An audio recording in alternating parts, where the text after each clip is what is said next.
नमस्कार दोस्तों, जैसा कि हमारा परसेंटेज का चैप्टर चल रहा था और इसमें हमने परसेंटेज का बेसिक और कुछ टाइप के क्वेश्चंस कर लिए थे, तो आज उन्हीं चीज़ों को हम कंटिन्यू करेंगे और इसमें नेक्स्ट टाइप के जितने भी क्वेश्चंस बनते हैं उन क्वेश्चंस को सॉल्व करेंगे। अगर आपने वो लास्ट वीडियो नहीं देखे हैं तो पहले उन्हें देख लें, आपको डिस्क्रिप्शन में लिंक मिल जाएगा।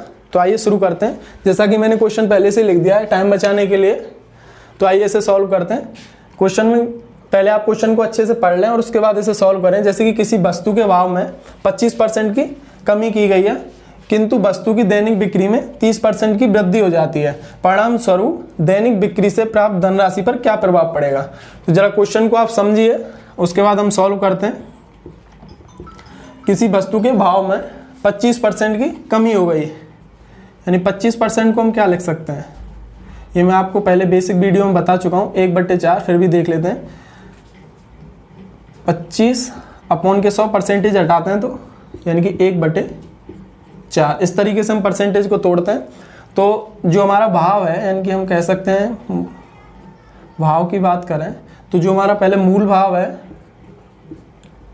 और नया, इस चीज़ को समझिए आप कि क्वेश्चन में क्या बोला गया है कि वस्तु के भाव में 25% की कमी हो जाती है। यानी कि मूल भाव जो हमारा कितना है, मूल वैल्यू मैंने आपको बताया था, हमारी जो हर वाली वैल्यू होती है वो मूल वैल्यू होती है और जो अंश होता है जो परसेंटेज ऑफ रिजल्ट होता है। यानी कि 4 हमारा मूल भाव है और उसमें 1 की कमी हो जाती है, यानी 25% की कमी हो रही है तो 1 की कमी हो जाती है, यानी कितनी हो गई वो वैल्यू 3। और उसमें क्या बोला गया है नेक्स्ट क्वेश्चन में कि वस्तु की दैनिक बिक्री में 30% की वृद्धि हो जाती है। यानी कि बिक्री को अलग कर लेते हैं हम, तो यहाँ से जब इसे सॉल्व करेंगे तो 3/10 लिख सकते हैं 30% को। तो इसमें बिक्री में क्या बोला गया है, जो मूल वैल्यू है हमारी कितनी है 10 और उसमें 30% की वृद्धि होगी, यानी कितनी होगी वैल्यू 13। यानी कि 10 से वैल्यू कितनी होगी हमारी 13। अगर हम भाव और बिक्री का इंटू करते हैं तो हमारा खर्च निकल आएगा। तो हम खर्च निकालेंगे यहाँ तो कितना आ जाएगा, यानी कि पहले जो हमारा मूल खर्च था, यानी कि पहले जो खर्च हो रहा था पुराना वाला वो कितना हो रहा था 40, और अब नया वाला खर्च कितना हो जाएगा 13 × 39। अगर हम यहाँ से अंतर निकालें यानी कि कितने की कमी हुई, तो कितने की कमी हुई 1 की। किस पर हुई? पुराने वाले पर 40 और इंटू में 100। जब यहाँ से सॉल्व करेंगे तो 0 से 0, 2 पंजे 10 और 2 दूनी 4, यानी कि ये कितना आ जाएगा 2.5%। तो आपने देखा कि इस तरीके से हम क्वेश्चन को सॉल्व कर सकते हैं। मैं आपको एक बार इसे फिर से बता देता हूँ कि किसी वस्तु के भाव में 25% की कमी हो गई, किंतु वस्तु की दैनिक बिक्री में 30% की वृद्धि हो जाती है। परिणाम स्वरूप दैनिक बिक्री से प्राप्त धनराशि पर क्या प्रभाव पड़ेगा? यानी कि 25% की पहले कमी हुई है तो वैल्यू कितनी थी हमारी मूल 4, 1 की कमी हो गई, यानी कितनी हो गई 3। और बिक्री की बात करें तो 30% की वृद्धि हुई, यानी कि मूल वैल्यू कितनी थी 10 और उसमें 3 की वृद्धि हो गई, तो यानी कि वैल्यू कितनी होगी 10 से 13। अगर हमें खर्च निकालना तो कितना आ जाएगा 40 और यहाँ से 39, और हमने अंतर निकाल के क्वेश्चन को सॉल्व कर लिया। आप इसे एक टाइप से और कर सकते हैं, फॉर्मूले से कर सकते हैं। इसका एक फॉर्मूला भी होता है जैसे जिसका मैंने लास्ट वीडियो में आपसे चर्चा की थी, जैसे x% y percentage x × y/100। इसे बोलते हैं सक्सेसिव अप्रोक्सीमेशन। जब सतत वृद्धि या कमी हो रही होती है तो इसके लिए इसे हम यूज करते हैं। तो इसमें आप इन वैल्यूओं को पुट करके इसको सॉल्व कर सकते हैं। मैं एक बार आपको सॉल्व करके दिखा देता हूँ। यानी कि x% की बात हो रही है तो यानी पहले कितने की कमी की गई 25% की। अगर कमी की जाए तो आपको नेगेटिव साइन लगाना होगा, अगर वृद्धि की जाए तो पॉजिटिव साइन क्वेश्चन में पहले से ही होता है, लगाइए या नहीं लगाइए। तो कितनी हो जाएगी, यानी 25% की कमी की गई है। और दूसरी बात, दैनिक बिक्री में 30% की वृद्धि, यानी कि y की वैल्यू कितनी हो जाएगी +30%, प्लस यहाँ से जब हम 25% इंटू में 30% करेंगे इसे अपॉन के 100, तो ये हमारी वैल्यू आ गई। इसे सॉल्व कर लीजिए। 25 चौके 100 और 4 से 4 सत्ते 28.5, यानी कि ये हमारी वैल्यू आ गई। और यहाँ से जब हम इसे सॉल्व करेंगे तो कितना आ जाएगा हमारी वैल्यू 5, और वहाँ कितना आ गया माइनस के 7.5, और जब इसे हम घटा रहे होंगे तो ये वैल्यू कितनी आ जाएगी माइनस के 2.5%, यानी कि हमारी वैल्यू कितनी आ गई उसी तरह। तो आप इस क्वेश्चन को इस तरीके से भी कर सकते हैं। मैं आपको इस क्वेश्चन को बेसिक से और बताता हूं जिससे कि सारी चीजें आपको क्लियर हो जाएंगी। हम क्वेश्चंस को कई टाइप से करेंगे, आपको जो बेटर लगे आप उससे कर सकते हैं। मैं कुछ क्वेश्चन को आपको बेसिक प्लस फॉर्मूला, ये हमारा जो कॉन्सेप्ट है उस तरीके से बता देता हूँ, आपको जो बेटर लगे आप उससे सॉल्व कीजिएगा। जैसे कि क्या बोला गया है कि किसी वस्तु के भाव में 25% की वृद्धि हो गई। मान लीजिए किसी वस्तु का भाव है, कोई भी वस्तु ले लीजिए जिसका जो भाव है पहले वो मान लीजिए 10 रुपया है, और उसमें क्या किया गया कि दैनिक बिक्री यानी कि खर्च, हम कह सकते हैं कि खर्च जो था उसका, या बिक्री कर लीजिए इसे, जो मात्रा में यानी कि किलोग्राम में, यानी कि जो बिक्री यानी कि जो किलोग्राम में जो मात्रा बिक रहा है वो कितनी है, वो भी हमने 10 मान ली किलोग्राम में, और उसका जो भाव है वो कितना है 10 है। अब क्वेश्चन में क्या बोला गया है कि किसी वस्तु के भाव में 25% की कमी हो जाती है, यानी भाव में 25% की कमी, यानी कि हमें 10 का कितना निकालना होगा, 25% की कमी करेंगे तो 100, कोई वैल्यू होती है 100% होती है, और 25% अगर हम कमी कर देते हैं यानी कि 75% हमें निकालना होगा, तो 10 का हम 75% निकालेंगे तो कितने आ जाएगी हमारी वैल्यू,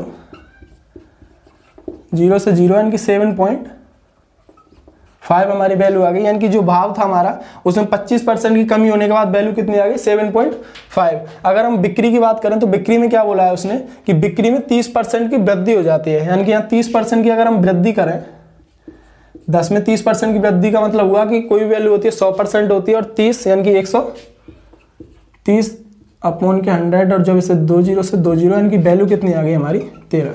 तो इसको सिंपल भाषा में समझें कि किसी वस्तु के भाव में 25% की कमी हो जाती है, और उसके बाद उसकी दैनिक बिक्री में 30% की वृद्धि हो जाती है, तो कितनी वैल्यू आ जाती है 13। अब देखिए कि यहाँ जो खर्च हो जाएगा, उसका दैनिक जो खर्च हो जाएगा वो देखिए, ये तो जो नया पुराना वाला जो खर्च था, यानी कि पहले वो 10 रुपये था 10 किलोग्राम का, तो कितना हो जाएगा हमारा खर्च की बात करें हम तो कितना हो जाएगा 100। अगर उसके नए वाले खर्च की बात करें तो कितना हो जाएगा, 13 इंटू में 7.5 करेंगे हम, तो 13 पंजे 65, 5 हासिल और 13 7 91, और इनकी वैल्यू हो जाएगी हमारी, सॉरी माफ कीजिएगा 5 आएगा, इनकी 13 पंजे 65 और 6 हासिल और 13 7 91 और प्लस 6 करेंगे तो 97.5। अब देखिए यहाँ से जो पुराना और जो नया खर्च है उसके बीच डिफरेंस कितना आ गया, 2.5%। अगर इसका हम परसेंटेज में निकालें, ये परसेंटेज में नहीं होगा यहाँ, क्योंकि ये सिर्फ हमने वैल्यू मानी थी, परसेंटेज हमें निकालना होगा। यानी कि परसेंटेज किस तरीके से निकालेंगे, यानी कि 2.5 हमारा पुराना खर्च था, और नए जब पुराने खर्च से हम इसकी तुलना करेंगे तो हमें परसेंटेज मिलेगा, तो कितना आ जाएगा 2.5%। तो आप इस तरीके से इसे बेसिक से भी कर सकते हैं। आइए हम आगे नेक्स्ट क्वेश्चन करते हैं।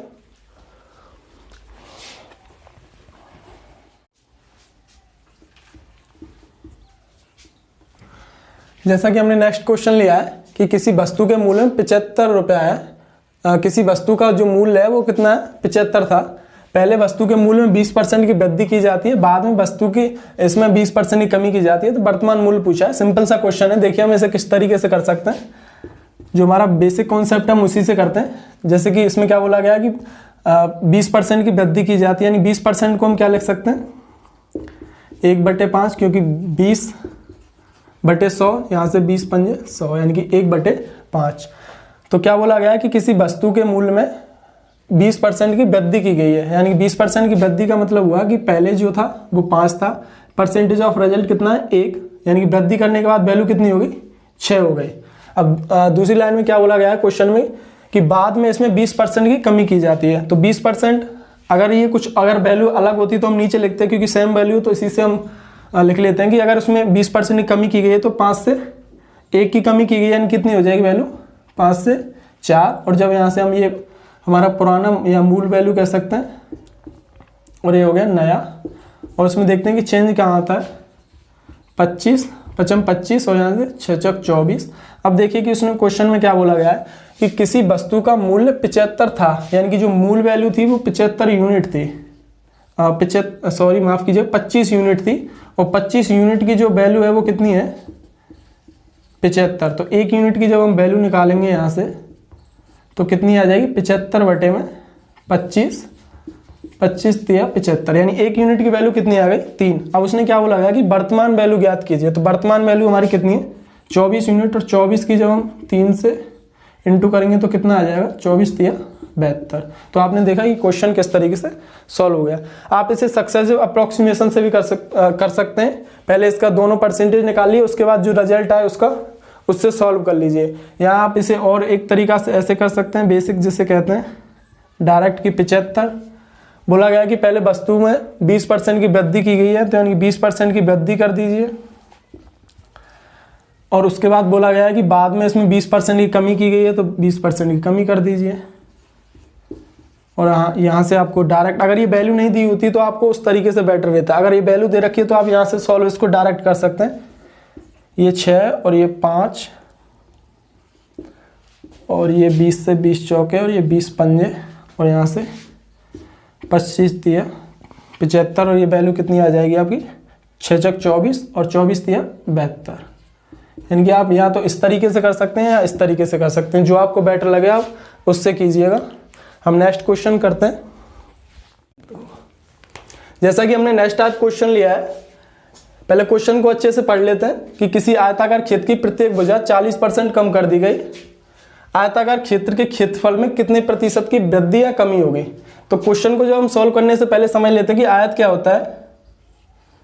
आयत होता है जिसमें आमने सामने की भुजाएं इक्वल होती हैं, और जो कोण होता है उसका 90 डिग्री पर होता है। यानी कि अगर मैं कहूँ, अगर ये लंबाई है तो ये भी लंबाई इक्वल होगी, और ये चौड़ाई है तो ये भी चौड़ाई इसकी बराबर होगी। अब क्वेश्चन में बोला गया है कि किसी आयताकार क्षेत्र की प्रत्येक भुजा 40% कम कर दी गई है। तो हम बेसिक कॉन्सेप्ट से करते हैं। 40% को हम किस तरीके से तोड़ सकते हैं, 2/5।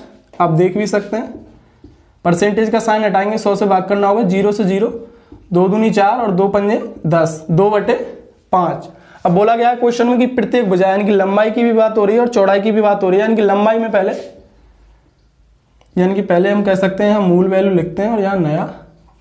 देखिए क्या बोला गया है कि लंबाई और चौड़ाई यानी कि दोनों में 40% की कमी की गई है। तो पहले वैल्यू कितनी थी हमारी, मूल वैल्यू 5, और कम होने के बाद यानी परसेंटेज ऑफ रिजल्ट जब हम मूल वैल्यू में से घटाते हैं तो कितनी आएगी हमारी नया, जो भी उस पर इफेक्ट पड़ता है, यानी कितना आ गया 3। अगर चौड़ाई की बात करते हैं तो चौड़ाई में भी सेम है। अगर ये चौड़ाई यहाँ अलग होती है, यानी कि अगर ये बोलता कि प्रत्येक भुजा नहीं बोल के यहाँ बोलता कि लंबाई में इतने % की कमी या वृद्धि और चौड़ाई में इतने % की कमी या वृद्धि, तो हम इसको अलग सॉल्व कर लेते लंबाई के लिए, चौड़ाई के लिए, और लंबाई के लिए बोला है और चौड़ाई के लिए सेम बोला है। तो क्या करेंगे, 40% को 2/5 और फिर से इसमें इतने की कमी, यानी कि 5 से वैल्यू कितनी हो गई 3। अब जो मूल वैल्यू थी वो कितनी हो जाएगी हमारी, यानी कि इसका जो फॉर्मूला होता है आयत का वो क्या होता है L × B, ये होता है एरिया के लिए, यानी कि क्षेत्रफल के लिए जो फॉर्मूला होता है ये होता है। अब उसने क्या बोला है कि उसके क्षेत्रफल में कितने % की वृद्धि या कमी होगी।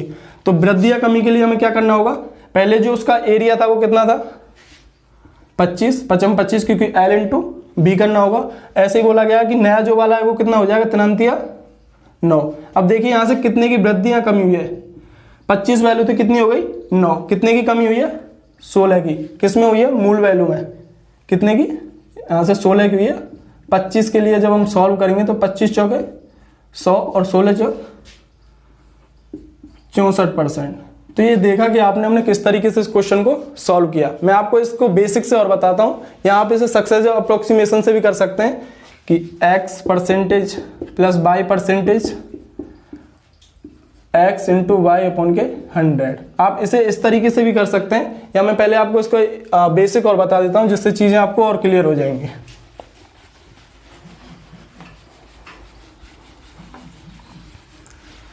तो देखिए जरा, लंबाई और चौड़ाई की बात हो रही है। मान लीजिए अगर हम इसे बेसिक से करते हैं तो आप 100 मान के कर लीजिए या कोई और वैल्यू मान के कर लीजिए। जैसे अगर हम लंबाई की बात करें तो लंबाई मान लीजिए आप 20 है और चौड़ाई मान लीजिए आप 30 है। अगर हम इसके पहले क्षेत्रफल की बात करें तो क्षेत्रफल क्या होता है, L × B। एरिया जो होता है वो कितना होता है, L × B। अब बोला क्या गया है कि क्षेत्रफल कितना होगा, पहले हम जो उसका मूल क्षेत्रफल है वो निकाल लेते हैं, और उसके बाद जो उसमें कमी या वृद्धि की गई है उसका निकाल लेंगे, जिससे कितना डिफरेंस आ रहा है उसका निकाल के हम कमी या वृद्धि निकाल सकते हैं। जैसे कि मैंने कहा L × B, यानी कि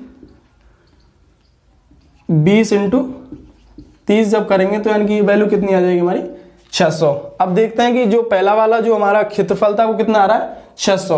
अब यहाँ दूसरे अगर वृद्धि के बाद या कमी के बाद निकालते हैं तो कितना आएगा, पहले बोला गया है क्वेश्चन में कि 40% की कमी हो जाती है, तो यानी कि लंबाई में 40% की कमी, तो लंबाई हमारे पास कितनी है 20। 40% की कमी का मतलब हुआ कि वैल्यू होती है 100% होती है, 40% कमी करने के बाद वैल्यू कितनी बची 60%। जब हम 20 का 60% निकालेंगे तो 0 से 0 यानी कि कितना आ जाएगा, यानी कि 12। जो हमारी अब लंबाई है वो नई वाली कितनी आ गई 12। ऐसी चौड़ाई की बात करते हैं, चौड़ाई हमने कितनी मान रखी है 30। तो जब हम चौड़ाई अगर निकालेंगे कमी के बाद 40% की कमी के बाद यानी कि 60 आएगी, और 60 जब हम निकालेंगे तो कितनी वैल्यू आ जाएगी हमारी 2 0 से 2 0 और 6 तिया 18। यानी कि जो अब हमारा क्षेत्रफल आएगा नया वाला वो कितना आ जाएगा, दोनों का मल्टीपल, क्योंकि एरिया जो होता है आयत का वो होता है L इंटू बी, इनकी 12 इंटू 18, 18 दूनी 36 और 18 यानी कि 216। यहाँ से हमारा नया वाला आ गया। अब बोला गया कि डिफरेंस क्षेत्रफल पर क्या फर्क पड़ेगा, तो इसके लिए हमें डिफरेंस निकालना होगा। हमारा जो पुराना वाला क्षेत्रफल था वो कितना आ रहा था 600 और नया वाला कितना आया 216। तो 216 जब हम घटाएंगे 600 में से कितनी वैल्यू आ जाएगी, देखिए जरा 4 8 और ये 3 यानी कि 384 आ गई। लेकिन फर्क किस पे पड़ा है, हमें बेस वैल्यू क्या माननी होगी 600। देखिए जरा 384 का जब हम परसेंटेज निकालेंगे 600 इंटू में 100, 2 0 से 2 0 और यहाँ से जब इसे काटेंगे तो 6 36 और ये वैल्यू आ जाएगी आपकी 6 24। आप काट भी सकते हैं तो कितनी आ जाएगी 64%। तो आपने देखा कि बेसिक से हम किस तरीके से इस क्वेश्चन को सॉल्व करते हैं। अब हम नेक्स्ट टाइप क्वेश्चन करेंगे इसी में जो आगे और क्वेश्चंस बनते हैं। तो हमने अब नेक्स्ट टाइप क्वेश्चन लिया है, तो इस क्वेश्चन को सॉल्व करते हैं कि यदि किसी वृत्त की त्रिज्या में 50% की वृद्धि कर दी जाए तो उसके क्षेत्रफल में क्या प्रभाव पड़ेगा। तो जब हम इस क्वेश्चन को सॉल्व करेंगे तो अब की बार वृत्त की बात की गई है। वृत्त का जो एरिया होता है वो क्या होता है पाई आर स्क्वायर, यानी कि यहाँ भी आर 2 बार है, यानी कि ये 2 डायमेंशनल हमारी आकृति होती है। तो इसका जो क्षेत्रफल होता है वो होता है पाई आर स्क्वायर। जब इस क्वेश्चन को हम सॉल्व कर रहे होंगे तो देखिए कि 50% को हम किस तरीके से लिख सकते हैं 1/2, यानी कि पहले आर में कितने की वृद्धि की गई है 50% की, यानी कि मूल वैल्यू कितनी है 2 और 1 की वृद्धि होगी यानी कि कितनी होगी हमारी वैल्यू 3। और दोबारा भी क्योंकि आर स्क्वायर होता है उसमें L इंटू बी होता था, इसमें आर स्क्वायर होता है, तो यानी कि दूसरी बार भी इसकी त्रिज्या में कितने की वृद्धि की गई होगी 1 की। 2 से कितनी हो जाएगी 3। अगर हम पहले वाले की जो मूल इसका एरिया था उसकी बात करें तो कितनी वैल्यू आ जाएगी 4 और इसकी जो नया वाला एरिया होगा वो कितना होगा 9। तो यहाँ से अगर हम कमी या वृद्धि निकालेंगे तो किस तरीके से निकालेंगे कि 4 हमारी मूल वैल्यू थी और कितने की इंक्रीज हो गया, उसमें कितनी वैल्यू बढ़ गई 5 और किससे बढ़ी है वो 4 से। तो इसका परसेंटेज निकालेंगे के लिए क्या करना होगा हमें 100 से इंटू और ये 20 पंजे 25 चौके 100 माफ कीजिएगा और यहाँ से वैल्यू आ जाएगी 125%। तो आपने देखा कि डायरेक्ट आप इसे किस तरीके से सॉल्व कर सकते हैं। आप इसे सक्सेसिव अप्रोक्सीमेशन से भी सॉल्व कर सकते हैं। इसी में एक 3D वाले क्वेश्चंस और होते हैं उनको और सॉल्व कर लेते हैं।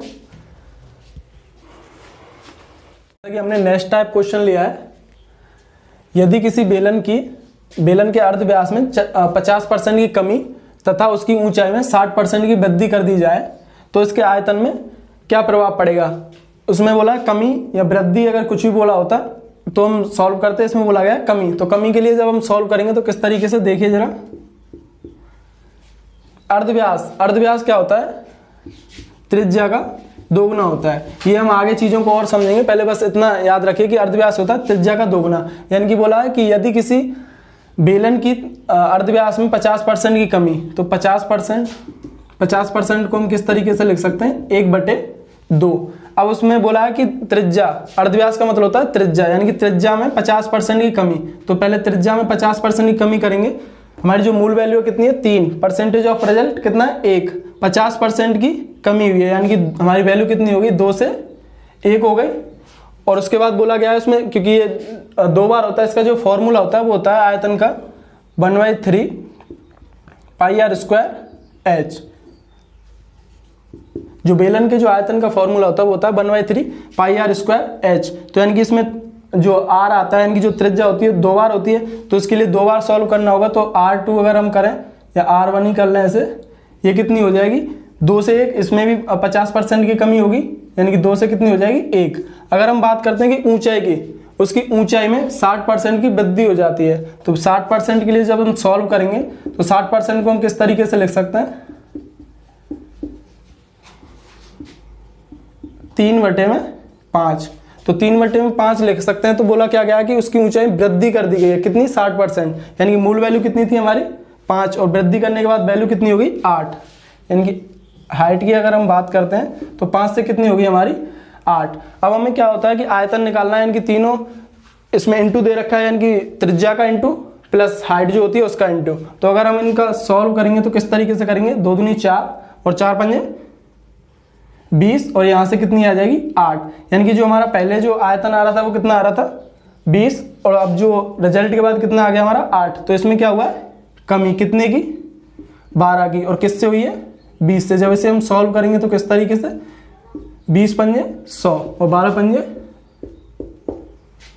60। इस तरीके से इस क्वेश्चन को सॉल्व कर सकते हैं। यानी कि कितने की कमी हो जाएगी उसके आयतन में, 60% की कमी हो जाएगी। अब हम नेक्स्ट टाइप क्वेश्चन करते हैं इसमें।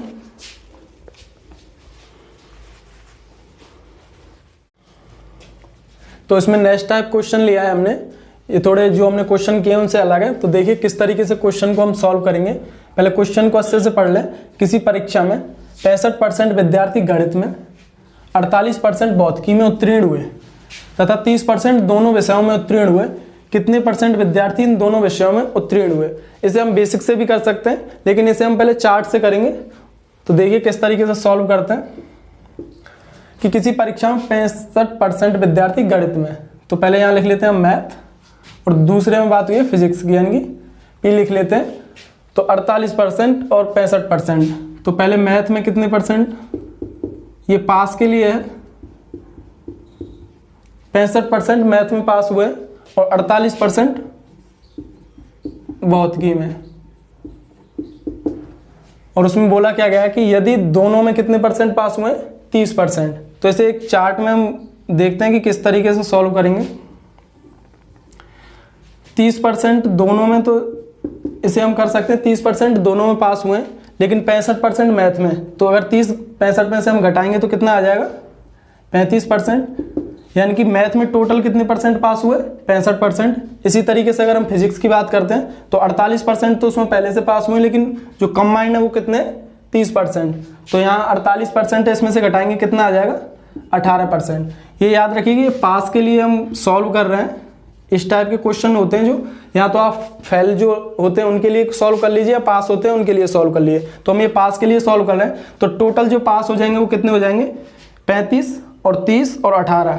तो कितने हो जाए 35 और 30 65, 65 और 18 कितने हो गए 83। यानी कि 83% ओवरऑल दोनों एग्जाम्स में बच्चे पास हुए हैं। अब उसमें बोला क्या गया क्वेश्चन में कि कितने परसेंट विद्यार्थी इन दोनों विषयों में अनुत्तीर्ण हुए। अनुत्तीर्ण का मतलब फेल हुए। कोई भी वैल्यू होती है वो 100% होती है। तो जब हम 100% में से 83 घटाएंगे तो हमें फेल की संख्या मिल जाएगी, क्योंकि ये वाले पास हुए हैं, और फेल कितने आ जाएंगे यहाँ से 17%।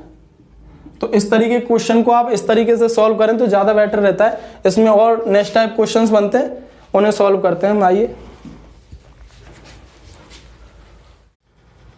जैसे कि हमने नेक्स्ट क्वेश्चन लिया है, पहले क्वेश्चन को अच्छे से पढ़ते हैं कि किसी परीक्षा में अंग्रेजी में 70% और गणित में 80% विद्यार्थी पास होते हैं और 10% दोनों विषयों में फेल होते हैं। यदि 144 अभ्यर्थी दोनों विषयों में पास होते हैं तब विद्यार्थियों की कुल संख्या पूछी गई है। तो किस तरीके से सॉल्व करेंगे देखिए जरा। पहले बात की गई कि अंग्रेजी में 70%, अंग्रेजी में अगर 70% विद्यार्थी पास हो रहे हैं तो फेल कितने परसेंट हो रहे होंगे, 30%। ये इंग्लिश की बात हो रही है। और यहाँ बात की गई है दूसरे टॉपिक में कि गणित में 80%, यानी कि मैथ की बात हो रही है। 80% पास हो रहे हैं तो फेल कितने हो रहे होंगे, 20%, क्योंकि कोई भी वैल्यू होती है वो 100% होती है।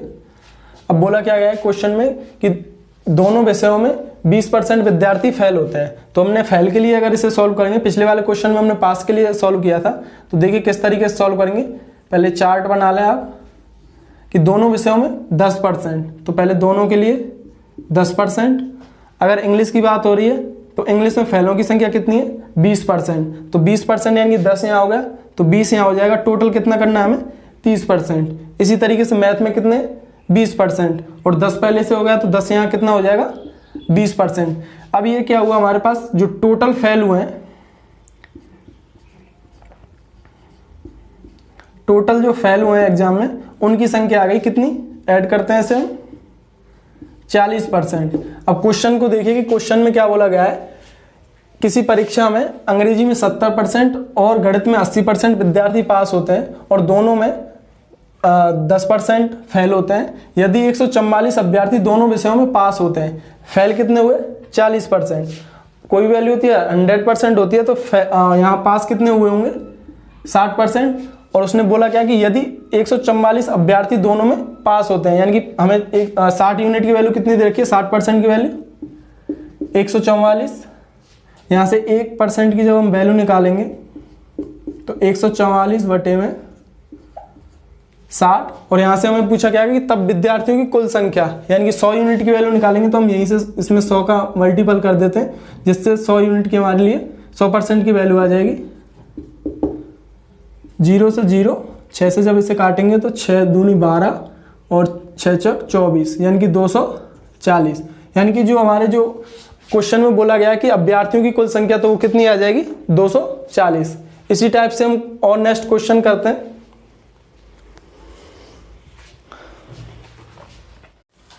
तो हमने नेक्स्ट टाइप क्वेश्चन लिया है, रतन ने एक परीक्षा में 273 अंक प्राप्त किए जो पास प्रतिशत से 5% अधिक है। यदि रवि को 312 अंक मिले तो उसके पास अंक से कितने प्रतिशत अंक अधिक प्राप्त किए कर परीक्षा पास की। तो जब हम इस क्वेश्चन को सॉल्व करेंगे, देखिए किस तरीके से सॉल्व करेंगे कि रतन की बात हो रही है। पहले रतन को 273 अंक मिले जो कि पास प्रतिशत से कितने अधिक है, 5% अधिक है। तो 5% को हम तोड़ लेते हैं पहले, किस तरीके से 1/20। अब बोला गया है क्वेश्चन में कि पास अंक से 5% अधिक अंक मिले, कितने अंक मिले उसे 273, यानी कि पासिंग जो अंक है उसके कितने होंगे 20 यूनिट, क्योंकि मूल वैल्यू हमारी कितनी है 20, और परसेंटेज ऑफ रिजल्ट जब हम इसमें ऐड कर रहे होंगे तो यानी कि ये वैल्यू कितनी हो जाएगी 21 यूनिट, यानी 21 यूनिट की वैल्यू हमें कितनी दे रखी है 273। तो यहाँ से 1 यूनिट की वैल्यू निकालते हैं, 273 अपॉन 21, यानी कि कितनी वैल्यू आ जाएगी यहाँ से जब से हम काटेंगे तो 13 से कट जाएगा, 13 कम 13 और 13 दूनी 26, यानी कि 1 सही है, ये 13 से कट जाएगा, यानी कि 13। 1 यूनिट की वैल्यू कितनी आ गई हमारे पास 13। 20 यूनिट की वैल्यू निकालते हैं, क्योंकि जो बेस वैल्यू यानी कि पासिंग मार्क्स निकल आएंगे। अगर यहाँ से हम 20 यूनिट की वैल्यू निकालेंगे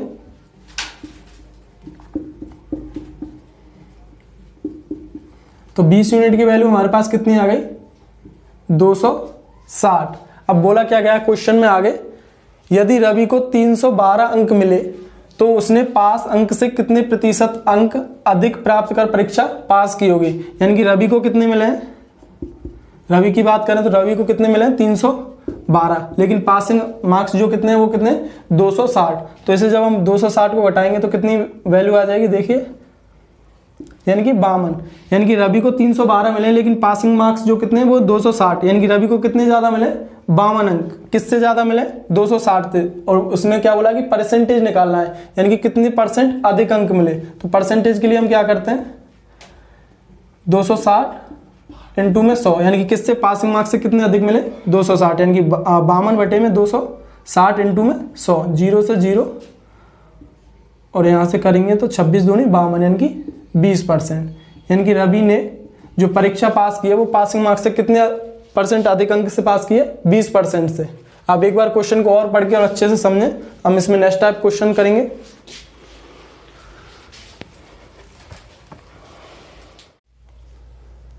जैसे कि हमने नेक्स्ट क्वेश्चन लिया है, इसे सॉल्व करते हैं। किस तरीके से सॉल्व करेंगे, किसी परीक्षा में ए को 20% अंक प्राप्त हुए और वह 30 अंकों से फेल हो गया।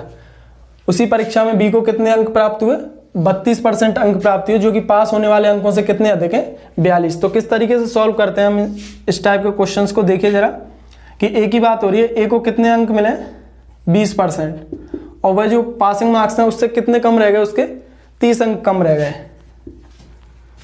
और बी की बात हो रही है कि बी को जो कितने परीक्षा में कितने अंक मिले 32% और जो कि पासिंग मार्क्स से कितने अधिक हैं 42 अधिक है। अगर हम कहें कि ए को 20% अंक मिले, अगर उसे 30 अंक और मिल जाते तो वो पास हो जाता। बी को 32% अंक मिले, अगर उसे 42 कम मिलते तो यानी कि वो भी पासिंग मार्क्स होते। तो यहाँ से जब उनसे सोल्व करेंगे यानी कि इनका डिफरेंस निकालते हैं यानी कि 12% और ये कितना हो जाएगा 72। यानी कि जो हमारे जो पासिंग मार्क्स का जो डिफरेंस है वो अगर उसे हम जोड़ देंगे तो इसके बराबर होगा 12। यानी कि 12% की वैल्यू कितनी हो जाएगी, यहाँ से जब हम इसे सॉल्व करेंगे तो 72, 1% की वैल्यू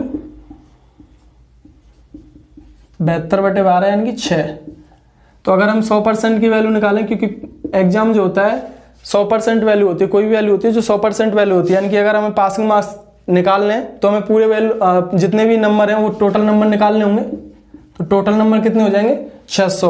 अगर हम पासिंग मार्क्स, पहले क्वेश्चन में क्या बोला गया है कि परीक्षा में अंक कितने हैं, और दूसरे क्वेश्चन में बोला गया है कि पास होने के लिए अंकों का कितना प्रतिशत चाहिए। तो पहले क्वेश्चन का आंसर तो ये हो गया 600 है। टोटल जो अंक है वो कितने 600। अगर हम पासिंग मार्क्स की बात करें कितने परसेंट चाहिए, तो ए के लिए सॉल्व कर लेते हैं कि 20% अंक उसे मिले हैं, यानी कि 600 का हम 20% निकालें तो यानी कि 120, 6 दूनी 12 यानी कि 120, यानी कि 20% अंक मिले लेकिन उसे 30 अंक कम मिले। अगर 30 अंक उसे मिल जाते तो यानी कि वो पास हो जाता। तो 30 अंक उसे दे देते हैं, यानी कि पासिंग मार्क्स आ गए, यानी कि कितने आ गए 150। अब क्वेश्चन में क्या बोला गया है कि पास होने के लिए कितने प्रतिशत अंक चाहिए, यानी कि कितने प्रतिशत अंक चाहिए। तो परसेंटेज निकाल देंगे, यानी कि 150 का और 100, यानी कि 150 अंक चाहिए पास होने के लिए किसके 600 के। तो निकालिए जरा यहां से, 6 दूनी 12 और 3 बचेंगे 25%। हमारा जो पास होने के लिए मार्क्स चाहिए वो कितने चाहिए 25%। तो आज की वीडियो को हम यहीं तक रखेंगे। अगर आपका कोई डाउट है तो कमेंट में ज़रूर बताएं। Thank you.